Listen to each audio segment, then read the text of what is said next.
दोस्तों, मैं जयलक्ष्मी संस्कार स्कूल से आपका स्वागत करती हूँ इस चैनल में। देश भर के लाखों पेंशनर को जो एरियर है उनका महंगाई भत्ते को लेकर और कॉम्यूटेशन की बहाली को लेकर, फिक्स्ड मेडिकल अलाउंस को लेकर और नोशनल इंक्रीमेंट को लेकर, पेंशन पॉलिसी में बदलाव को लेकर 18 महीने के एरियर को लेकर बहुत ही बड़ी खबर आ चुकी है। 8वें पे कमीशन को लेकर एक बहुत ही बड़ी अपडेट आ चुकी है।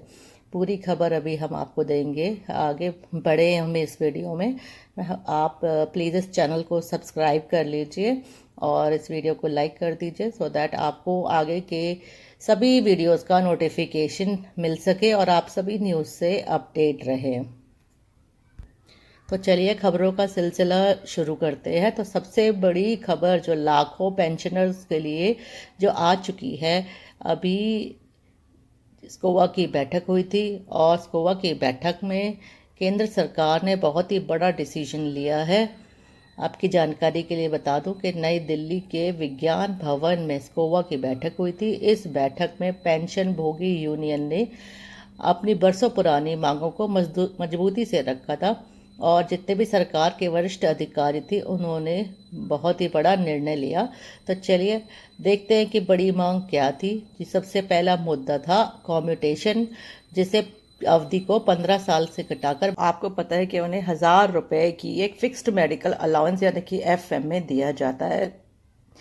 ये 1,000 रुपये जो है वह कुछ भी नहीं होने वाला है। राइजिंग मेडिकल कॉस्ट्स, तो यह है मुद्दा सबसे ज़्यादा गर्म रहा। इसको इनसफिशिएंट कहा करके इसे अलाउंस बढ़ाने की मांग जो है वह करी गई। जो पेंशन भोगी यूनियन है उन्होंने सरकार से कहा कि कम से कम ये फिक्स मेडिकल अलाउंस कम से कम 3,000 रुपये की जाए। ऐसी मांग जो है सरकार द्वारा की। पेंशन भोगी यूनियन ने दावा किया कि महंगी होती दवाइयाँ और इलाज की लागत को देखते हुए वरिष्ठ नागरिकों को यह सुविधा दी जाए और उन्हें एक फिक्स्ड मेडिकल अलाउंस को 1,000 से बढ़ा करके 3,000 की जाए, क्योंकि अधिकांश जो पेंशन भोगी हैं वह सीजीएचएस या फिर सरकारी अस्पतालों की सुविधाओं से वंचित हो जाते हैं और 1,000 रुपये जो रकम है वह बहुत ही छोटी रकम है। तो ऐसे में दोस्तों इसके ऊपर केंद्र सरकार ने डिसीजन लेते हुए कहा कि यह तब बढ़ाया जाएगा जब 8वें वेतन आयोग में,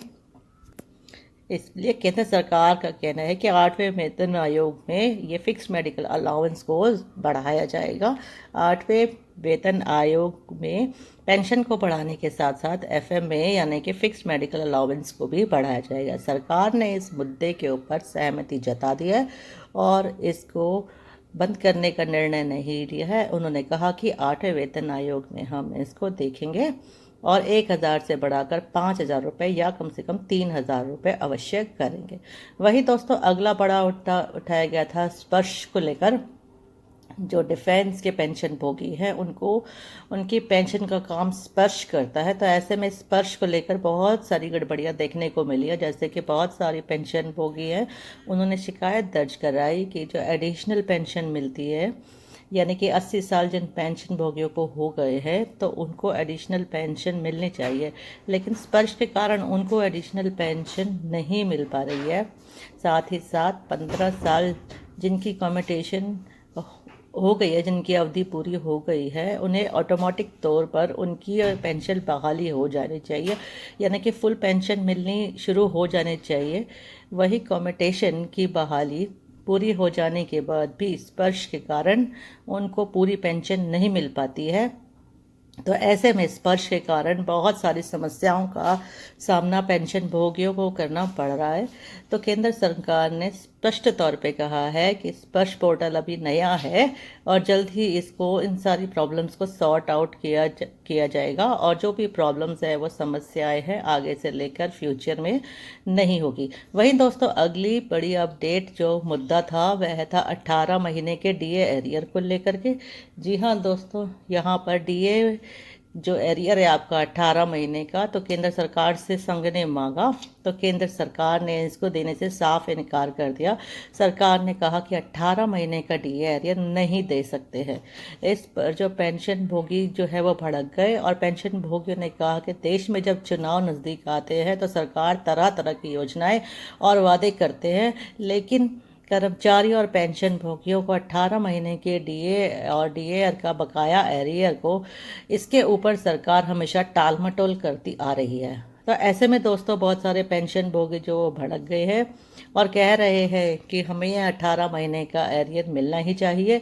पेंशन भोगी यूनियन को तत्काल प्रभाव से 18 महीने के डीए एरियर की मांग की है। उनका कहना है कि एक बार यह यूनियन अगर 18 महीने के एरियर के मुद्दे पर झुक गई तो उसे बार बार हर मौके पर झुकना पड़ेगा। हो सकता है कि आने वाले वेतन आयोग में भी झुकना पड़े। इसलिए 18 महीने के डीए एरियर की पुरजोर मांग रखी जानी चाहिए और 18 महीने का डीए एरियर अगर नहीं मिलता है तो आंदोलन की स्थिति बन जानी चाहिए। ऐसे कर्मचारी और पेंशन भोगियों का मानना है कि अगर जो यूनियन है एक बार झुक गई तो उसे बार बार झुकना पड़ेगा। हो सकता है कि 8वें वेतन आयोग में भी उसको झुकना पड़े, 8वें वेतन आयोग में उसे समझौता करना पड़े। तो ऐसे में जो यूनियन है उसे झुकना नहीं चाहिए और 18 महीने के डीए एरियर की मायन सतर्कता से करनी चाहिए और ये उनका हक जो है कर्मचारियों को दिलाना चाहिए। अगला मुद्दा उठाया गया था सीजीएचएस को लेकर, यानी कि सेंट्रल गवर्नमेंट हेल्थ स्कीम को लेकर। जो फ़ायदा लेते हैं इसका, उसमें बहुत सारी अड़चनें आती हैं, जैसे कि दवाइयाँ उपलब्ध नहीं रहती है और डॉक्टर जो स्टाफ है वहाँ का, वो पेंशन भोगी हैं या फिर लाभार्थी हैं उनके साथ अच्छे से बर्ताव नहीं करते हैं, पेश नहीं आते हैं। तो ऐसे में इस मुद्दे को भी उठाया गया और केंद्र सरकार ने कहा है कि सीजीएचएस में जो स्टाफ की कमी है उसे बहुत जल्द पूरा कर लिया जाएगा। साथ ही साथ जो कर्मचारी हैं और जो स्टाफ है, अगर वे पेंशन भोगी या लाभार्थी के साथ अच्छा व्यवहार नहीं करते हैं तो लाभार्थी जो है इसको लेकर कंप्लेंट कर सकते हैं, उनके ऊपर कार्रवाई की जाएगी। तो इस प्रकार से इन सभी एजेंडों में इन सबको शामिल किया था और कुछ मुद्दों पर सहमति बनी, जैसे कि फिक्स मेडिकल अलाउंस और कॉम्पिटिशन रिस्टोरेशन की अवधि पर सहमति बनी। लेकिन आगे हो सकता है और भी मुद्दों पर सहमति बने, जैसे कि एडिशनल पेंशन या 18 महीने के डीएडीआर को लेकर के। तो जैसे ही कुछ खबर आएगी तो आपको सबसे पहले बताया जाएगा। तो ये थी आज की कुछ न्यूज़ आपके लिए, कुछ ताज़ा अपडेट्स आपके लिए। I hope you like this video and if you like then please like and share and subscribe the channel, ताकि आप जुड़ सकें हमारे चैनल के साथ ऐसे ही लेटेस्ट अपडेट्स के साथ। Thank you guys for watching the video.